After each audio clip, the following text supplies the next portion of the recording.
Good morning to all of you. This is Saurabh Sonakia and you are watching me at Sonakia Math Classes. This is aptitude test number 34 and today is 3rd of June 2020. So very good morning to all of you, right? And this is the time to evaluate about your preparations, right? So the question number 1 is in front of you from the current affairs and the general science section, and the question number 1 is in front of you. What it is? Okay. Which state has approved a special livelihood intervention plan? किस राज्य ने विशेष आजीविका हस्तक्षेप योजना को मंजूरी दी है? Option number A Rajasthan, option number B Uttar Pradesh, option number C Haryana, option number D Odisha. जल्दी से आपके पास 5 सेकंड का टाइम। ओके, इसका सही आंसर है ऑप्शन नंबर डी, याद रखिएगा ओडिशा, राइट। तो जो ओडिशा के आपके जो चीफ मिनिस्टर है, मुख्यमंत्री है नवीन पटनायक, उन्होंने एक योजना को अभी आपका लॉन्च किया है, विशेष आजीविका हस्तक्षेप योजना। इसके तहत 17,000 दैट मीन 17,000 करोड़ का एक आपको भारी भरकम बजट मिला हुआ है, जो कि आपके जून 2020 से लेके मार्च 2021 के तहत लोगों के जो आपके मजदूर वर्ग आया हुआ है दूसरे स्टेट से, ओडिशा स्टेट में, उनके अगर मैं बात करूं तो उनके उद्धार के लिए, उन लोगों की हेल्प करने के लिए और बहुत सारी योजनाएं चलाने के लिए इसमें उपयोग में लाया जाएगा। सबसे ज्यादा इसमें से जो 200 करोड़ का फंड है वो आपके केवल और केवल एग्रीकल्चर पर ही इन्वेस्ट किया जाएगा, जिससे शायद सुविधाएं दी जा सके मजदूर वर्ग को। दूसरा, इसमें अगर मैं बात करूं तो जो ओडिशा आपका एक जो आपका स्टेट है वो आपका उसकी कैपिटल आपकी भुवनेश्वर है। अगर मैं इसमें बात करूं तो जो ओडिशा के चीफ मिनिस्टर नवीन पटनायक और जो ओडिशा के जो आपके गवर्नर हैं वो आपको पता नहीं होगा, गणेशी लाल जी हैं। कौन है? गणेशी लाल जी, राइट। तो हमें इसे याद रखना है कि जो आपकी स्पेशल लिवलीहुड इंटरवेंशन प्लान जो कहां पर हुआ है वो ओडिशा में हुआ है। चलेगा, आगे बढ़ते हैं हम लोग क्वेश्चन नंबर 2 की तरफ, and the question number 2 is in front of you. What it is the question number 2, right? Clearly देखिएगा। तो आपका who has topped in the Forbes top 100 highest paid athletes of 2020? Forbes के 2020 के शीर्ष 100 उच्चतम भुगतान वाले एथलीटों में शीर्ष खिलाड़ी कौन है, राइट? मतलब जिसे सबसे ज्यादा पैसा मिल रहा है वो आपका कौन सा खिलाड़ी है? Option number A Virat Kohli, option number B Roger Federer, option number C Cristiano Ronaldo, option number D Lionel Messi. जल्दी से आपके पास 5 सेकंड का टाइम।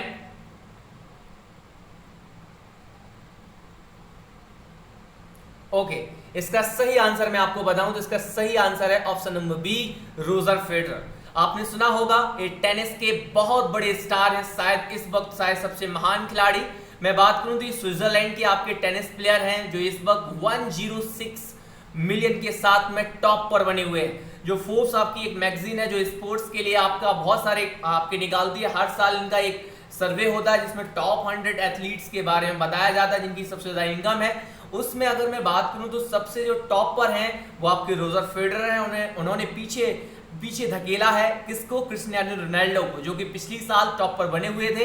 इस बार क्रिस्टियानो रोनाल्डो का जो टोटल इनकम है, अगर मैं बात करूं सारे के सारे एंडोर्समेंट्स के द्वारा और सारे के सारे उनकी जो स्पोर्ट्स के आपके इनकम के द्वारा, तो वो आपकी लगभग 105 मिलियन है और रोजर फेडरर की 106 मिलियन है। तो Roger Federer number 1, number 2 Cristiano Ronaldo, number 3 Lionel Messi, right? And the Virat Kohli is the only cricketer that is in the top 100 athletes, right? जिनकी सबसे ज्यादा है उसमें विराट कोहली जो 24 से उन्होंने अपना ग्राफ बढ़ाया है और अब आके उनके 26 मिलियन का लगभग टोटल इनकम हो चुका है और इस तरीके से वो 66 नंबर पे आपके आए हुए हैं फोर्ब्स की मैगजीन के द्वारा, राइट? आप रोजर फेडरर आपको मैंने बता दिया टेनिस खेलते हैं, कहाँ के प्लेयर हैं? स्विट्जरलैंड के। क्रिस्टियानो रोनाल्डो आप जानते हैं पुर्तगाल के प्लेयर हैं और याद रखिएगा एक खेलते क्या है? फुटबॉल। और लियोनेल मेसी भी स्पेन के प्लेयर हैं, एक खेलते क्या है? फुटबॉल। आपने एक और चीज देखा होगा कि अगर मैं बात करूं तो एफसी बार्सिलोना से खेलते हैं लियोनेल मेसी, राइट? एक इनका क्लब है। और मैं अगर क्रिस्टियानो रोनाल्डो, बहुत सारे बच्चों को अभी भी याद होगा कि शायद रियल मैड्रिड से खेल रहे हैं, लेकिन याद रखिएगा रियल मैड्रिड से अब नहीं खेलते, अब ये खेलते हैं एफसी जुवेंटस से। किससे? FC Juventus, right? याद रखिएगा क्रिस्टियानो रोनाल्डो इस वक्त जिस क्लब से खेल रहे हैं उनका नाम क्या है? FC Juventus, right? Virat Kohli आप जानते हैं ओडीआई, T20 और टेस्ट क्रिकेट के इंडियन कैप्टन है, राइट? तो आप याद रखिएगा इंडियन क्रिकेट में या फिर हम पूरे वर्ल्ड क्रिकेट की बात करें तो एकमात्र जो आपके क्रिकेटर हैं उनका नाम क्या है, विराट कोहली, और जिनकी रैंक कितनी आई है, 66 रैंक, राइट। चलेगा, आगे बढ़ते हैं हम लोग क्वेश्चन नंबर 3 की तरफ। And the question number 3 is in front of you, right, what it is, where is the headquarter of world anti doping agency Wada located? World anti doping agency वाडा का मुख्यालय कहां स्थित है? राइट, ऑप्शन नंबर ए Montreal, option number B Geneva, option number सी Tokyo, option number D Beijing.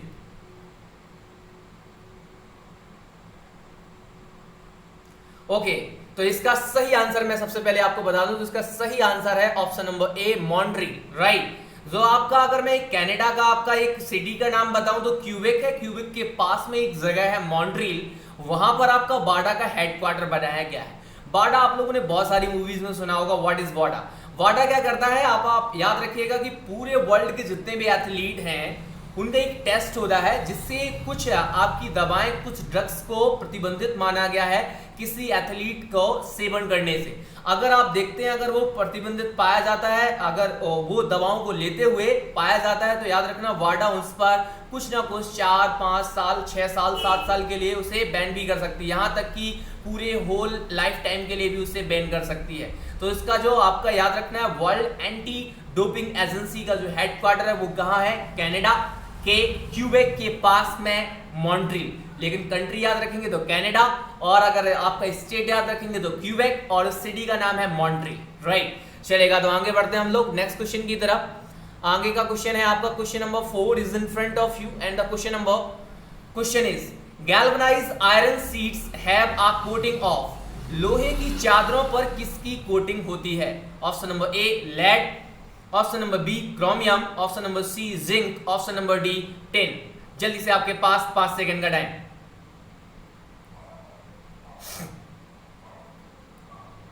Okay, इसका सही answer मैं आपको बताऊं तो इसका सही आंसर है option number C zinc, right. याद रखिएगा इसका सही आंसर क्या है, जिंक है। आप याद रखेंगे जो लोहे की चादरों पर आपने देखा शटर बनाने में, गेट बनाने में, या कुछ भी चीज ऐसी जो लोहे की चादर पर जो गैल्वनाइजिंग होती है, galvanization is the process of the zinc coating on the iron substance to make या to prevent from the corrosion. मतलब जंग से बचाने के लिए लोहे के ऊपर जस्ते की परत को चढ़ा दिया जाता है, जिसे हम गैल्वनाइजेशन कहते हैं। तो याद रखिएगा लोहे के ऊपर हमेशा गैल्वनाइजेशन किसकी करी जाती है, जिंक कोटिंग की, जो आपको कैसे रेडिश कलर में होता है, राइट। अब क्रोमियम और टिन भी आप सोचेंगे तो आपने देखा होगा स्टेनलेस स्टील और स्टील के बारे में। तो स्टील में आपने देखा होगा, हम बात करें क्रोमियम और आपका स्टेनलेस स्टील में टिन, याद रखिएगा इसे हम टिन प्लेटिंग भी बोल देते हैं। आपने व्हाइट कलर देखा है ना, वो तो क्रोमियम और टिन मिला होता है, ठीक है। और लेड तो आप जानते हैं एक ऐसी मेटल जो कि जिसका सबसे डल कलर होता है, सबसे डलनेस होती है जिसके अंदर, वो आपकी लेड है। कई बार क्वेश्चन आता है which metal has the highest dullness, so that is the answer is lead, right. चलेगा, आगे बढ़ते हैं हम लोग क्वेश्चन नंबर 5 की तरफ and the question number 5 is in front of you and the section is Hindi, right. So पाहन शब्द किसका पर्यायवाची है, पाहन, राइट। ऑप्शन नंबर ए मेहमान, ऑप्शन नंबर बी पैर, ऑप्शन नंबर सी पत्थर, ऑप्शन नंबर डी पर्वत। जल्दी से आपके पास 5 सेकंड का टाइम।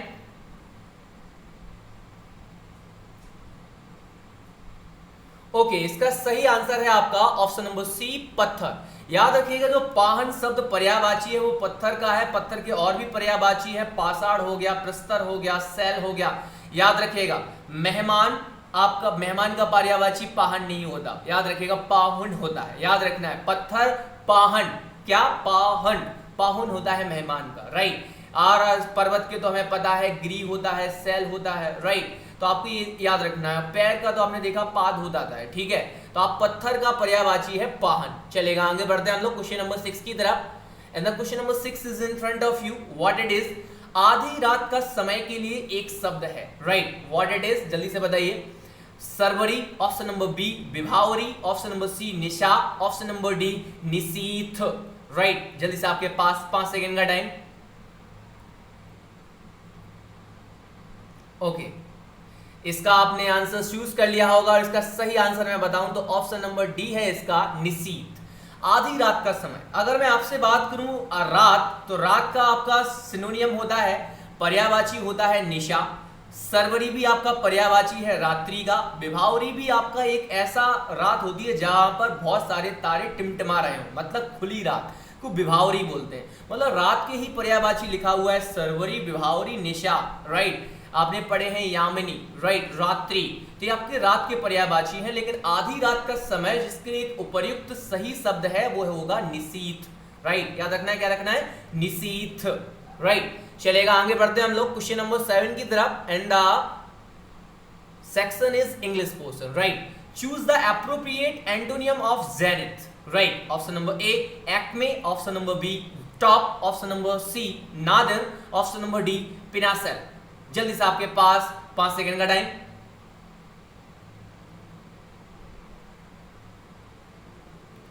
ओके, तो इसका सही आंसर सबसे पहले आप सुन लीजिए, इसका सही आंसर है आपका नादिर, राइट।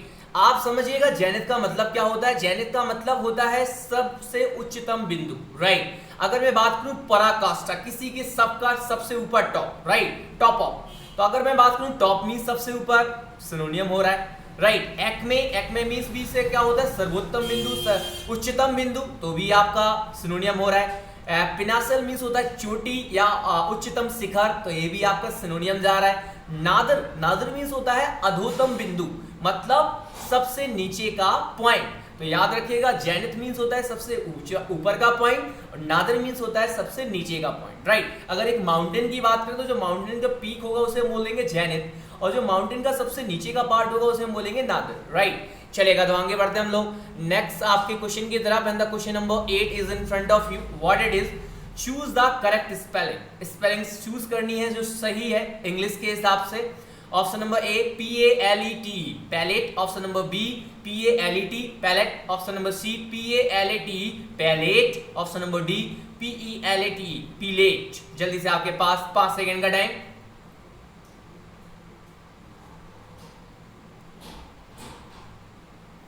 ओके, इसका शायद बहुत सारे बच्चे कंफ्यूज होंगे, इसमें शायद सही आंसर नहीं चूज कर पा रहे होंगे। Again 2 seconds.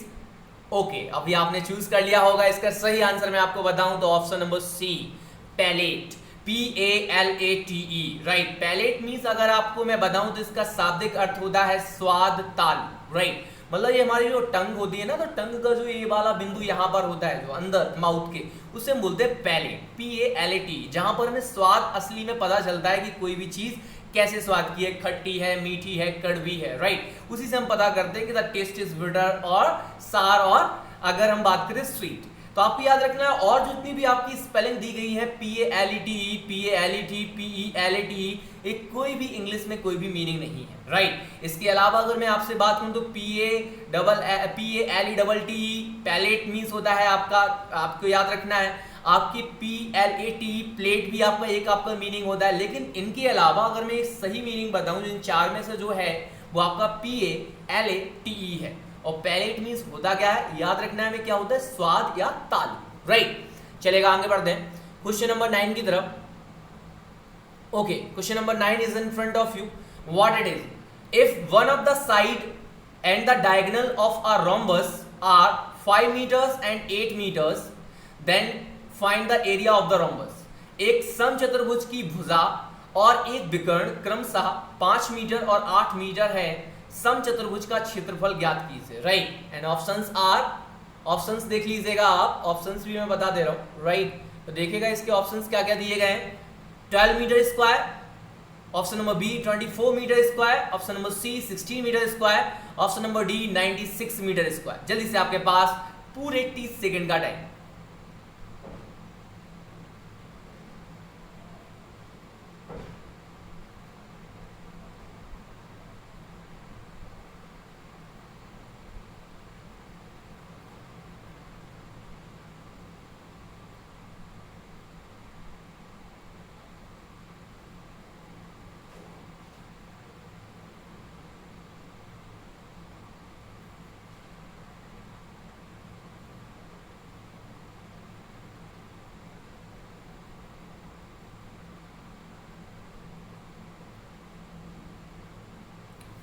ओके, तो होप सो सभी ने आंसर्स चूज कर लिया होगा। इसका सही आंसर क्या है।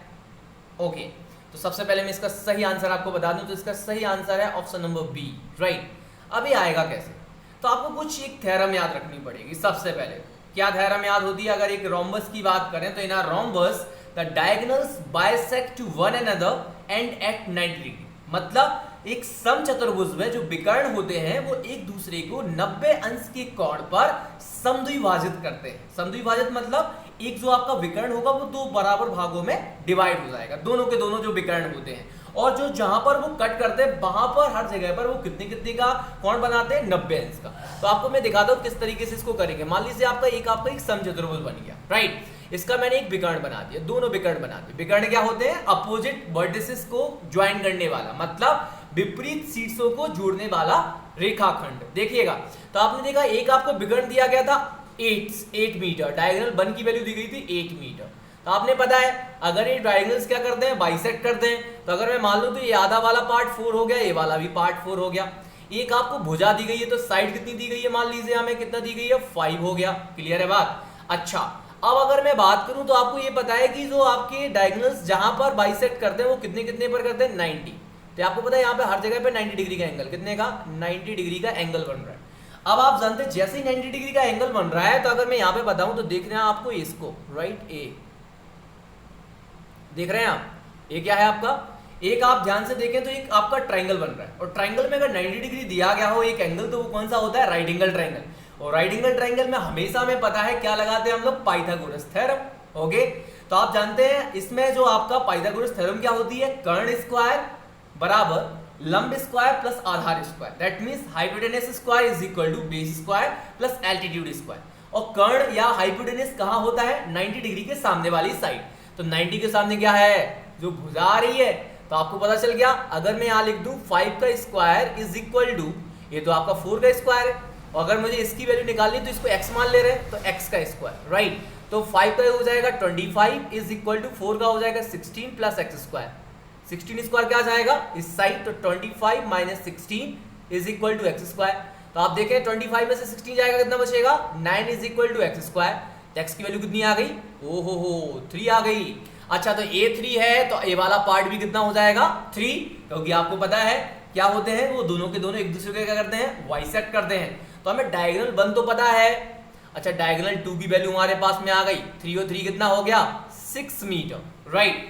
अब अगर हम बात करें तो एक रोम्बस के एरिया का जो फॉर्मूला होता है, समचतुर्भुज के एरिया, समचतुर्भुज के क्षेत्रफल का फॉर्मूला होता है, वो आप जानते हैं एरिया ऑफ, अगर मैं रोम्बस की बात करूं तो क्या फॉर्मूला लगाते हैं हम लोग? 1/2 इंटू d1 इंटू d2 लगाते हैं कि नहीं लगाते? तो 1/2 d1 की वैल्यू हमारे पास में 8 है और d2 की वैल्यू हमारे पास में 6 है, राइट। तो 2 से 8 कितने बार कट जाएगा? 4 टाइम, राइट। तो 4 6 का कितना आ जाएगा? 24। और आपको पता है आपकी जो यूनिट मीटर में थी, तो एरिया की यूनिट क्या हो जाएगी? Metre square. तो आपका सही आंसर हो जाएगा 24 मीटर स्क्वायर। तो आपको पता है इस क्वेश्चन में सबसे पहले क्या करना था? आपको दूसरे डायगोनल की वैल्यू निकालनी थी। तो आपको एक थ्योरम याद रखनी है कि जो आपके डायगोनल होते हैं वो बाइसेक्ट करते हैं, मतलब दो बराबर भागों में डिवाइड हो जाते हैं, साथ में जो एंगल बनाते हैं वो 90 डिग्री का। तो आपने 8 सेंटीमीटर का जो आपको डायगोनल दिया था वो 4-4 सेंटीमीटर डिवाइड हो जाएगा, और भुजा आपकी 5 दी गई, वो चारों की चारों भुजाएं समान होती हैं समचतुर्भुज में, कहीं पर भी आप 5 लिख दें, राइट। और इसके बाद आप एक छोटे से ट्रायंगल में क्या लगा दें? पाइथागोरस थ्योरम, जिससे आपका जो दूसरे वाले डायगोनल की वैल्यू निकल आएगी। इसके बाद area of rhombus is equal to 1/2 into d1 into d2। That means अगर मैं बात करूं हिंदी में तो समचतुर्भुज का क्षेत्रफल बराबर 1/2 गुणे विकर्णों का गुणनफल, और आपका आंसर आ गया 1/2 into 8 into 6। So 8 6 48, 48/2 that is equal to 24 metre square. Clear है सभी को? आ गया होगा ऑप्शन। चलेगा, आगे बढ़ते हैं। आज के एप्टीट्यूड टेस्ट का लास्ट क्वेश्चन है, and hope so all the students will solve in very quick time of interval, right. देखिएगा, if 63, 87 and 123 are divided into a number, then remainder is same in each case, then what is the largest possible divisor, right? यदि 63, 87 और 123 को किसी संख्या में विभाजित किया जाता है तो प्रत्येक दशा में समान शेष बचता है, तो बड़ा से बड़ा संभव भाजक क्या होगा? Option number A 6, option number B 12, option number C 16, option number D 18। जल्दी से आपके पास पूरे 30 सेकंड का टाइम।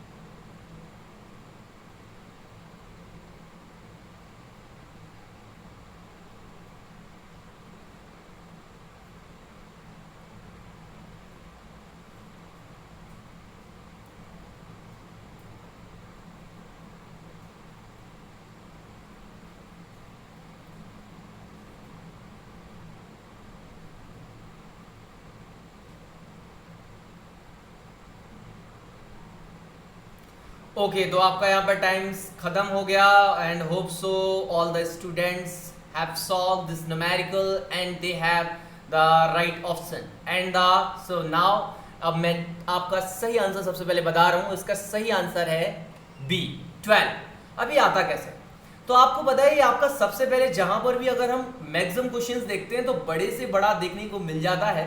तो आपको पता है ग्रेटेस्ट लिखा हो, हाईएस्ट लिखा हो, मैक्सिमम लिखा हो, बिगेस्ट लिखा हो, तो हम लोग देखते हैं मैक्सिमम जो न्यूमेरिकल्स हैं वो आपके एचसीएफ के केस के बन जाते हैं। किसके? एचसीएफ मतलब महत्तम समापवर्तक के केस में। अब महत्तम समापवर्तक हम निकालेंगे कैसे? जब इस तरीके से क्वेश्चन दिया गया हो कि एक किसी संख्या से अगर इनमें डिवाइड लगाते हैं तो सारे के सारे संख्याओं का जो आपका शेषफल है मतलब इनका रिमाइंडर है वो इक्वल आता है। तो याद रखिएगा इस क्वेश्चन को हम आपको बता दें और देखिएगा आप यहाँ पर किस तरीके से इसको सॉल्व करना है। राइट, सबसे बड़ी बात तो आप देखिएगा जो आपको 3 नंबर दिए गए हैं 63, 87 और 123। सबसे पहले आपको पता है बड़े से हमेशा छोटे को इसको घटाना पड़ता है। तो 123 में से आप देखिएगा सबसे पहले हम किसको घटाएंगे? 87 को। ओहो, तो अगर इसको घटाएंगे तो कितना बचेगा? 3 मीन्स 13, 13 में से 7 गया 6, 8 1 9, 9 और 3 हो गया 12। ठीक है, क्लियर है? अच्छा, अब 123 में से मुझे किसको घटाना है? 63 को भी घटाना पड़ेगा क्योंकि ये भी अभी बड़ा है। तो आप देखें 3 से 3 गया 0 और 12 में से 6 गया 6। अच्छा, अब 123 से 87 चला गया, 123 से 63 चला गया। अब 87 में से कितने को घटा दो? 63 को घटा दो। ठीक है, तो 7 में से 3 जाएगा कितना? 4 और 8 में से 6 जाएगा तो कितना बचेगा? 2। तो आपका आ गया 24। अब हमें इन नंबर्स का क्या निकालना है? आपको एचसीएफ, और एचसीएफ निकालना तो जानते हैं भाई। तो आप देखिए सबसे पहले छोटी संख्या से डिवाइड लगा दीजिए 24 से किस में? 36 में। तो 24 1 जा कितना हुआ? 24, बचा कितना रिमाइंडर? 12। और 12 से अगर आप 24 में डिवाइड लगाए तो 12 2 जा 24 चला गया भैया। अच्छा, अब हमें ये देखना होता है कि 12 का अब एक नंबर 36 और 24 तो ले चुके थे, बाकी क्या बचा? 60। तो 60 में और चेक करिए, 12 5 जा 60, ये भी डिविजिबल हो गया, रिमाइंडर 0 आ गया। दैट मीन्स आपका जो आंसर आ गया, मैं बात करूं आपका जो एचसीएफ आ गया वो इन तीनों नंबर्स का कितना है? 12। तो आपका कौन सा ऑप्शन सही हो गया? Option number B. That means जो आपको मैं बता रहा था कि जो 63, 87 एंड 123 में 12 से अगर आप डिवाइड लगाते हैं तो आप देखते हैं हर किसी में जो रिमाइंडर आता है वो आपका सेम आता है। राइट, तो यही वो सबसे बड़े से बड़ा नंबर है। ये तो हो गया पूरा का पूरा पैटर्न जिस तरीके से करना है। आप अगर क्विक टाइम ऑफ इंटरवल में करना चाहते हैं तो आप इन्हीं नंबर से डायरेक्टली डिवाइड लगा के देख सकते हैं जल्दी से जल्दी, और आपके पास में आंसर आ जाएगा कि किस में सेम रिमाइंडर आ रहा है। Right, this is the conventional method जो आपको आना ही आना चाहिए। राइट, तो होप सो अधिकतर बच्चों ने इसका सही आंसर्स आज सारे के सारे एप्टीट्यूड टेस्ट के किए होंगे and hope so most of the students have scored 10 out of 10, right? And the some of the students are just behind 1 or 2 marks for scoring full marks, right? But it is my request to watch this aptitude test on the daily basis that I have posted in the early morning on every day, right? So if you are liking my videos and my way of teaching, so please subscribe my YouTube channel Sonakya Math Classes, and also press the bell icon for getting the notification for each and every video that I have posted on my YouTube channel, and hope so you will support my journey. Thank you. Jai Hind.